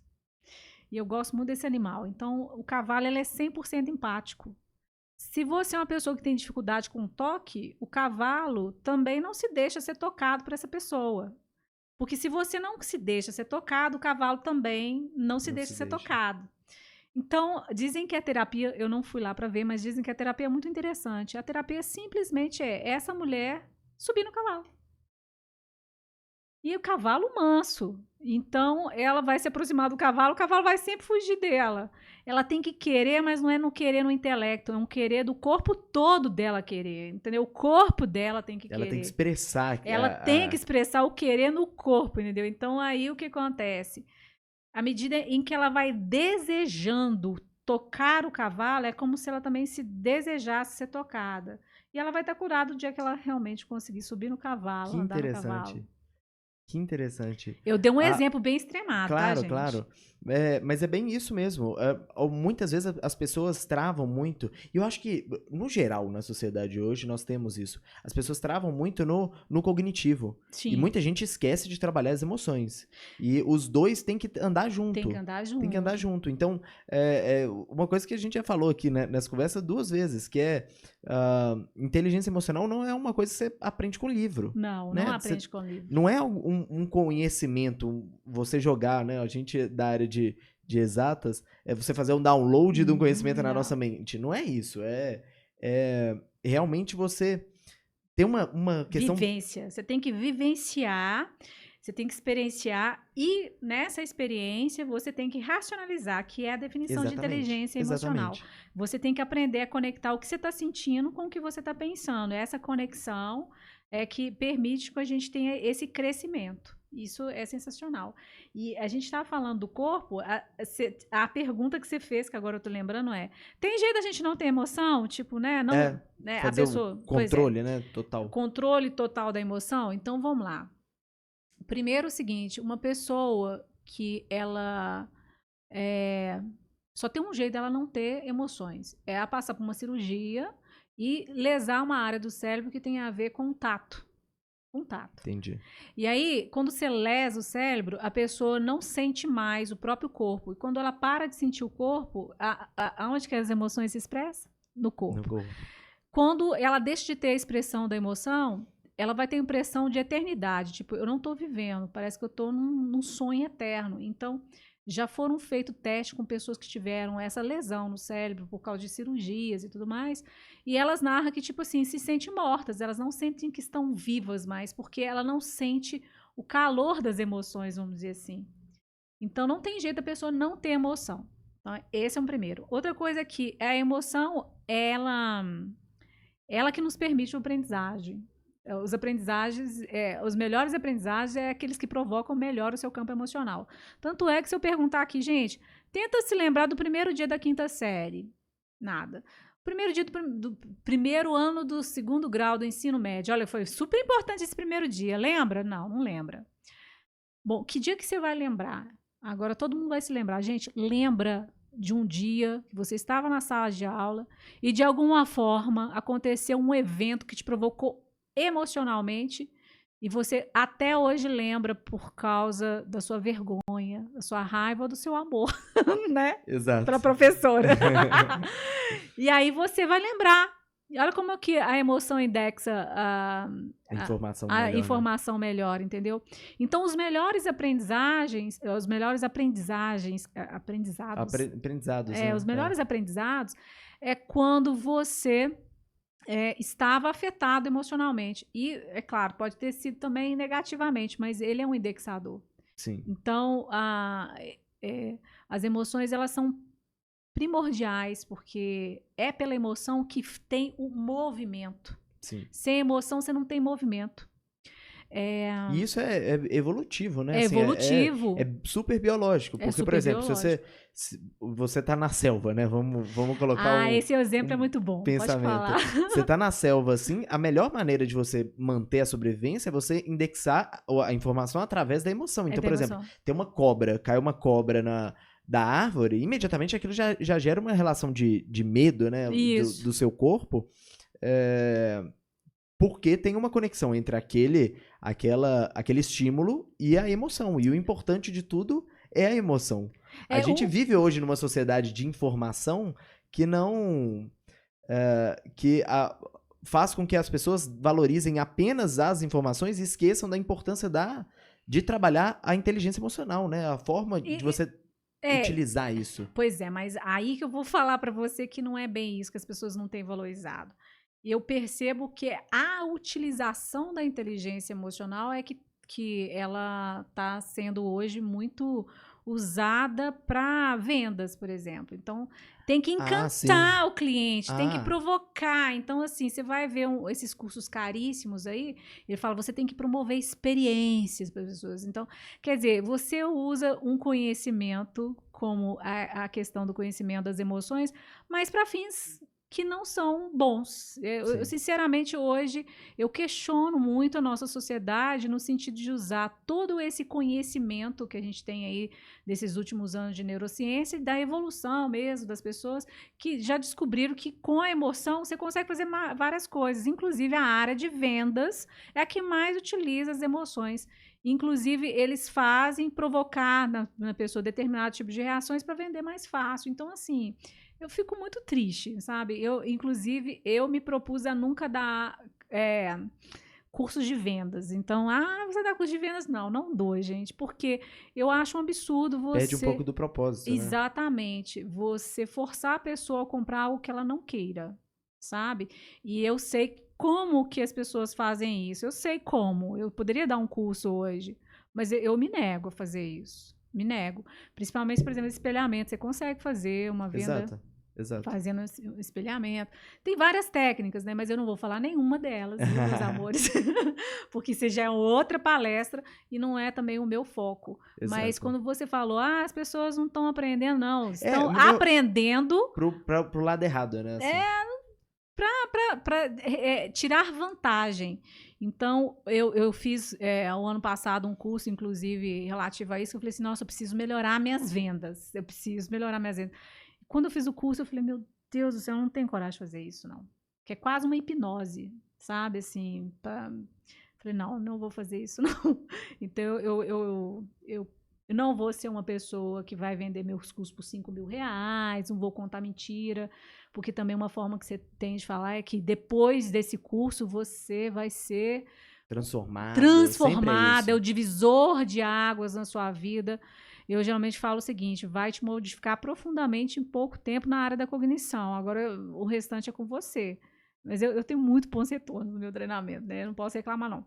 Mas eu não tenho esse intuito de usar o meu conhecimento para me beneficiar ou fazer com que alguém tenha um benefício sobre o outro. Uhum. Todos os benefícios têm que ser voltados para si próprio. E é muito bom, porque, assim...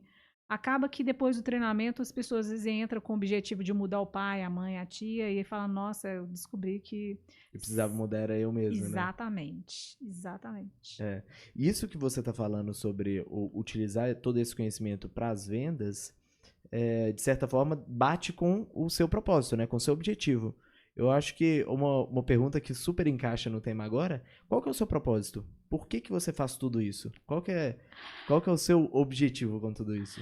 Pois é, hoje mesmo de manhã eu dei uma palestra e falei sobre isso. Eu falei, gente, eu era uma pessoa muito ansiosa e meio descontrolada, sabe? Então, assim, eu fui procurar o curso porque eu achei sensacional. Fiz o mesmo curso, né, várias vezes, enfim. Então, eu percebia dentro de mim uma ânsia muito grande por mudar rápido, porque eu precisava mudar, porque eu mesmo sofria. Era um sofrimento, sabe? Tipo assim, falava pelos cotovelos, sabe, meus amores? Falava muito e muito extrovertida. E aí eu fui percebendo que uma das coisas que me motivavam bastante é quando eu comecei a usar a teoria na prática, comecei a usar e percebi que as pessoas, ao contato, né, das técnicas, ou quando eu usava nelas, eu conseguia motivá-las. E aí eu falei, gente, eu não tinha muita motivação, mas agora a minha motivação é motivar as pessoas. Sim. Então, por exemplo, suicídio, que é um tema que eu gosto muito. Hoje eu gostaria de falar mais com as pessoas que, por exemplo, têm vontade de suicidar, porque eu consigo hoje entender essas pessoas, eu consigo entender como mudar. Então, eu acho que meu grande propósito de vida hoje é, vamos dizer assim, refazer a minha própria imagem, porque eu tinha uma imagem muito negativa da minha própria pessoa. Sabe, é meio loucura que eu tô falando, mas é isso mesmo. Eu tinha uma imagem muito negativa de mim mesma e hoje eu tô, né, caminhando aí para me ver de uma maneira extremamente positiva. Eu me olho no espelho e falo, me amo, né, profundamente, não passo batom, esse cabelo, né, bagunçado. Mas eu curto a minha pessoa hoje. E aí eu aprendi que quanto mais eu vou gostando de mim, mais também esse propósito de ajudar as pessoas também a gostar de si mesmo. Você consegue fazer isso com mais força. Com muita força, assim. Eu já tive palestras que eu dei que a pessoa fala assim, nossa, foi uma injeção de ânimo, nossa, tipo, não, eu precisava disso todo dia. E aí eu me sinto muito motivada, porque esse retorno que eu recebo das pessoas é grande e eu me sinto muito alinhada nesse propósito de ajudar mesmo. Porque eu precisei de ajuda e eu fui ajudada. Então, hoje eu ofereço, né, essa ajuda É também para as uma pessoas. retribuição, meio que A um gratidão muito back. grande, entendeu? Hoje, é meio estranho falar isso, mas eu sinto falta se eu não estou trabalhando, fazendo uma palestra aqui, fazendo um workshop ali, trabalhando ali. Eu falei, gente, minha vida só tem sentido se eu trabalhar. Se você ganhar R$1 milhão, R$100 milhões, eu vou continuar trabalhando. Porque é isso que me movimenta, sabe? É isso que me movimenta. E é isso que eu falei, não é o meu propósito ter benefício. Eu quero realmente ajudar. Entendi. Quero muito ajudar. Você enxerga que se você pudesse, vamos colocar aí, uma máquina do tempo, você pudesse voltar e encontrar com uma versão mais jovem de você nessa fase que você está falando, o conteúdo que você passa, a forma como você passa e os aprendizados, né, que você passa, seria o que você precisava naquele momento? Não, hoje eu falo o seguinte, graças a Deus eu errei bastante, eu cometi vários erros. Foram todos eles que me fizeram ser essa pessoa que eu sou hoje. Então, assim, eu lembro uma vez eu estava assistindo uma palestra do Rubem Alves, e o Rubem Alves falou assim, se eu pudesse voltar no tempo, eu cometeria todos os mesmos erros. Eu fazia tudo igual, porque... Eu penso exatamente a mesma coisa. Se eu sou essa pessoa que eu sou hoje, que eu estou muito satisfeita de quem eu sou hoje, é porque eu cometi todos esses erros, entendeu? E esses erros me fizeram ser mais humilde. Graças a Deus, gente, eu tomei muita burdoadinha na vida e eu tô começando a ficar cada vez mais pianinho, né? Mais pianinho. Então, não vem aqui falar que, tipo, nossa, eu sou o máximo, eu faço isso, faço aquilo na minha vida e tudo mais. Não, eu tenho os mesmos percalços. E mesmo porque hoje eu sei que na área da cognição, a área da cognição é o seguinte, você sabe alguma coisa, então você está neutro. Aí você começa a ter uma certa dúvida, então você entra numa fase, né, de desequilíbrio. E a única forma de reequilibrar é aprender. Então, meus amores, não tem jeito de passar pela vida, não tem jeito, tá? Isso aqui eu já estou te falando, porque eu já estudo há muitos anos, não tem jeito de passar pela vida sem sentir desequilíbrio em um determinado momento, porque o próprio aprendizado é desequilibração e equilibração, é assim que funciona. Então, a gente aprende por contraste também. Eu só sei que o seu terno é cinza e a sua blusa é rosa, por quê? Porque tem contraste, luz e sombra. Se a gente tivesse, assim, muita luz aqui, a gente tivesse de frente para o sol, com muita luz, eu não ia enxergar nada, tudo ia ser branco. A gente só enxerga porque tem contraste. Então, a gente vive num mundo dual e a gente só aprende com contraste mesmo. Então, faz parte da vida esse desequilibração e equilibração. A questão é tempo, velocidade. Meus amores, inteligência emocional é voltar rapidamente para o prumo. Aconteceu uma determinada situação, causou um desequilíbrio, você já levanta, corre e puf, já está de novo. É a criança que cai no chão e levanta, simples Ralou assim. o joelho. Ralou o joelho, levanta e caminha. Então, a gente vai crescendo e perdendo essa capacidade de cair e levantar de novo, cair e levantar de novo.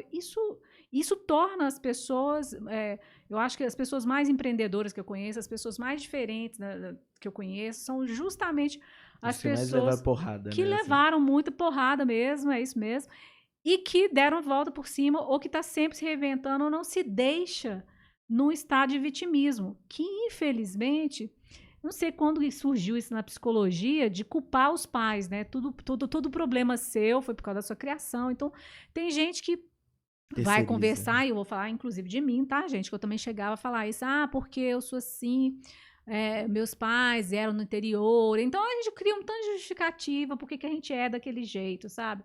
E a gente vai aprendendo que quanto mais autônomo você vai ficando, quanto mais rédeas você vai segurando a própria vida, você para de acusar todo mundo, sabe? O grande problema, eu sempre falo isso, o grande problema de você culpar outra pessoa é que você também, além de você terceirizar a culpa, você tá terceirizando também a mudança. Porque se a culpa é da outra pessoa, você não tem poder nenhum de mudar. Vocês ouviram, gente? Repete, Bruno. Se você tem... Se você tá num processo, né, de terceirizar a culpa, seja para os pais, seja para qualquer pessoa, você também está terceirizando a responsabilidade daquela mudança. Então, você não tem poder de mudar aquilo, né? Você não tem aprendizado. Você não tem aprendizado. Você não tem aprendizado. Exatamente. Foi um grande prazer recebê-la. Eu queria só fazer umas últimas perguntas. Se você tem algum livro para indicar para as pessoas, algum conhecimento, pode ser um livro, pode ser um curso, pode ser o que for que você acredita que mudou sua vida. Essa é a primeira pergunta. Ai, meu Deus do céu. Eu sou uma ávida leitora. É muito difícil de falar que teve um livro que mudou a minha vida. Eu sei que todo mundo quer fórmula pronta, sabe? Assim, fórmulas prontas. Não consigo vir nenhuma ideia na minha cabeça, porque boa parte do que eu falo é construção minha. Sim. Mas então eu vou dizer para vocês o seguinte, que existem bons livros, mas eles não vão ensinar inteligência emocional. Você vai saber na teoria. Então, o que eu recomendaria para as pessoas, qualquer uma delas, é aprender a se conectar consigo mesmo. Então, aprender... a pessoa fala de meditação. Pois é, eu sei que você de casa fala que não curte meditação, mas meditação é esse encontro de você com você mesmo. Então, meditação é 1 minuto. Ninguém começa a meditação de 30 minutos. Então, quer aprender um pouquinho a se conectar? Começa com 1 minuto, todos os dias, um pouquinho, 1 minuto, muda para 2. Aí, de repente, você chega à loucura de 5 minutos de meditação, que já é uma coisa assim transcendente para as pessoas de hoje em dia. A gente tem livros muito bons, mas eu não indico nenhum. Por quê? Porque cada um tem vamos dizer assim, cada um está numa determinada frequência. E quando a gente está aberto, o livro certo chega na nossa mão. Eu acredito muito nisso. Por exemplo, recentemente eu li um livro que chama... Nossa, fugiu da mente aqui, mas Como Eu Estou Indo. Como Eu Estou Indo é um livro de feedback. Cara, esse livro de feedback, eu já sabia muito, eu já dou treinamento de feedback. Esse livro de feedback, que é um livro extremamente simples, ele chegou exatamente no momento certo que eu estava me questionando algumas práticas. Então, eu acho que quando a pessoa tem um desejo, o livro certo aparece. Não adianta eu estar indicando um livro aqui, ele não está no escopo de todo mundo que está ouvindo. Então, porque cada um, nesse momento, fala assim, nossa, eu preciso de um livro agora. Cada um tem a sua frequência. Vai surgir, você vê uma pessoa falando, li esse livro aqui, esse livro foi sensacional. Eu já tive pessoas que falam assim, não, esse livro mudou minha vida. Eu li o livro e falei, nossa, não mudou nada pra mim. Ou teve outras pessoas que falam assim, eu li o I. Agora que eu li o I, esse livro, agora eu me libertei das relações. Quando eu li o livro, eu falei, cara, você não entendeu o livro, não. Você não entendeu o livro, eu também li o mesmo, você não está entendendo. Então, o livro, ele ganha... o ato daquilo que a gente está falando, é o ato de você manifestar você mesmo, né, no terceiro, né? Você está se colocando no livro, você está falando. Você não leu o livro, é porque a pessoa não conseguiu se conectar com aquilo. Perfeito, a gente se projeta no livro, porque quando você está lendo o livro, você está usando a sua bagagem. Então, se a sua bagagem é pequenininha, você lê o livro que o cara leu, tipo, eu acabei de ler, eu tô lendo Bhagavad Gita. Então, gente, eu tô achando sensacional, indico para todo mundo leitura de Bhagavad Gita. Só que o Bhagavad Gita, ele tem uma linguagem extremamente metafórica. Ele fala para você agir na não ação. Aí você fala assim, oi? Olha a frase. Em todos os seus atos, né, de ação, que você haja na inação. Então a pessoa já fica no paradoxo, né, de duas palavras extremamente contraditórias. Como eu já tenho uma construção de vários outros livros orientais, eu consigo entender em partes o que está dizendo. Inclusive, eu entendo, mas eu estou muito longe de praticar o que eles falam. Aquele é livro para sábio, para pessoas extremamente sábias. Mas eu estou lendo, né? Porque eu quero um dia chegar lá. Mas aí você tem livros como Caibarium, que é sensacional também, muito bons. Eu mesmo adoro ler biografias. Um dia eu estava lendo a biografia de Mahatma Gandhi, e aí falando o seguinte, que o Gandhi adorava Bhagavad Gita e o Sermão da Montanha. Eu falei, cara, que Sermão da Montanha é esse? Deixa eu ler ali. Eu já tinha lido a Bíblia mais de uma vez, já tinha lido Mateus inúmeras vezes. Aí eu vou descobrir que ele lia 3 capítulos de Mateus, que é o capítulo 5, 6 e 7. Esses 3 capítulos, que chama Sermão da Montanha, ele tem a síntese de todo o conhecimento cristão. Assim, tudo que você precisa saber na sua vida está nesses 3 capítulos. Inclusive, eu costumo falar, eu tenho de cor alguns versículos, inclusive do Sermão da Montanha, porque eu comecei a ler, por inveja, né, do indiano que lê. Falei, cara, eu sou cristã, não leio. Então, tem coisas muito interessantes, principalmente se você quiser ter uma vida boa, então coloca no quadro da sua casa o Mateus, capítulo 7, versículo 1 e o versículo 2 também. Não julgueis para não ser julgados. Porque da mesma medida que você julga o outro, você vai ser medido. E isso, meus amores, é matemático. Porque se na sua mente, em algum momento, você criticou um palestrante, o dia que você for dar palestra, você vai sentir-se super criticado. Ah, estão olhando torto e tudo mais. Então, eu costumo falar isso. Todas as vezes que você levanta uma crítica a alguma coisa, depois você vai ter o lado inverso da moeda. Né? Um exemplo bobo. Quando eu era jovenzinha, eu vi uma reportagem falando que Danoninho tinha muito açúcar. Era tipo assim, né? Eu assisti aquele vídeo e falei, como que pode as mães darem Danoninho para os seus filhos? Fiz um auto-julgamento na época, eu era adolescente, porque absurdo Danoninho para criança. E quando eu tive meus filhos, quem disse que eu queria dar Danoninho para meu filho? Claro que não, né? Não vou dar Danoninho para meus meninos. Mas a minha filha não comia nada. Chegou uma hora que eu fiquei desesperada. O que eu fiz? Fui no supermercado comprar Danoninho. E o que aconteceu? Eu fiquei com vergonha de colocar o Danoninho no carrinho de compra. E o pior, meus amores, vocês não vão acreditar. Eu coloquei o Danoninho dentro do meu carrinho de compra e escondi com outras coisas por cima. Quem tava me julgando? Eu mesmo. Então, boa parte das operações mentais somos nós mesmos. Então, a gente sempre está olhando e está se sentindo, às vezes, está tendo sensações ruins, mas são as nossas próprias críticas. Então, assim, se tiver que recomendar, eu vou recomendar, então, a Bíblia, Bhagavad Gita, Caibarium, esses livros, assim, que são de pura sabedoria. Porque a gente vai pegando uma frase, dá livros e livros e livros e livros. Eu também acho isso super importante, o fato também de você escutar a sua frequência, né? Sim. E quando um livro se manifestar na sua frente, você lê-lo, né? Lê, exatamente. E, às vezes, a pessoa está com o livro lá parado. Eu vou dar um exemplo meu.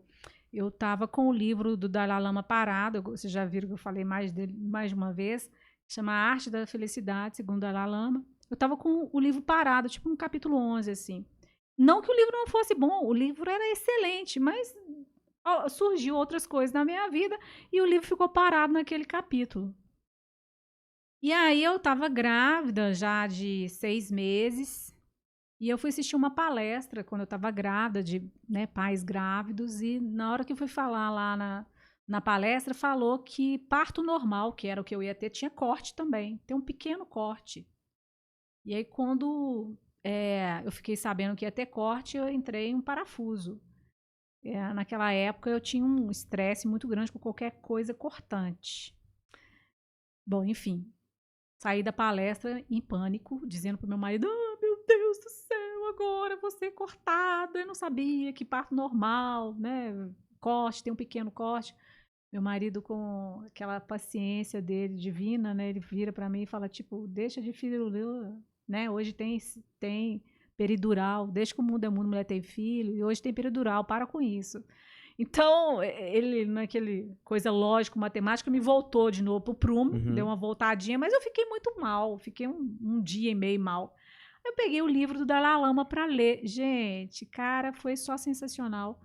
O capítulo que eu tinha parado era diferença entre dor e sofrimento. Dor, gente, não tem jeito de não ter, tá? Tem corpo, tem dor. Que bom que você tem dor, tá? Isso quer dizer que você tá saudável. Mas sofrimento é opcional. Ele diz isso, sofrimento opcional. Ele dá um exemplo. Imagine que tem 2 homens. Ambos passaram por um acidente. Ambos machucaram os dedos. Um é pianista, o outro é operário de obra. Quem sofre mais, o operário de obra ou o pianista? Quem sofre mais? Aquele que depende emocionalmente das mãos. O operário de obra pode vir ficar feliz se tiver ficar 30 dias em casa, tiver ganhado 30 mil de indenização e o dedo, né, ficou só um pouquinho travado. Já o pianista, como é que ele se sente?